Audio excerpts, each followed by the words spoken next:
If you have investments and watching your portfolio fall is something that you really struggle with, then this reframe might really help, because the longer that I do this role and the more that I talk to people about money, the more I realise how much of this is actually just purely psychological, and most people aren't actually really interested in optimising everything to the T.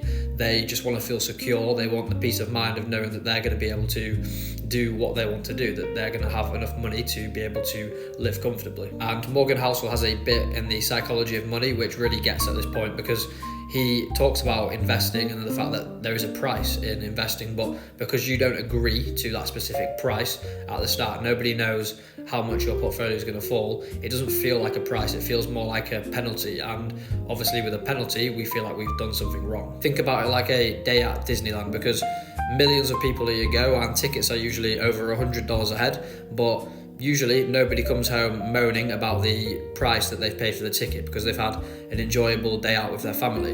But if you flip it and you say that you spent that same amount of money but it's on a parking ticket, you're not going to have the same feeling. And that's the big psychological difference, and that's where reframing it can come in really handy, because a cost is something that you're prepared to pay. A cost is something that you've agreed to, whereas a fine is something that you might try and avoid. And if that's in investing and your portfolio's gone down and you're viewing this as a penalty, you're viewing this as something that you've done wrong, then you might make a bad decision. You might pull your money out at the worst moment, or you might stop putting your contributions in at the moment where it's probably the right time to be adding more, or continuing with your contributions at least. But at the end of the day, no one is forcing you to pay it. You don't have to go to Disneyland. You could go to the local fair for a tenner, or you could even stay at home for free.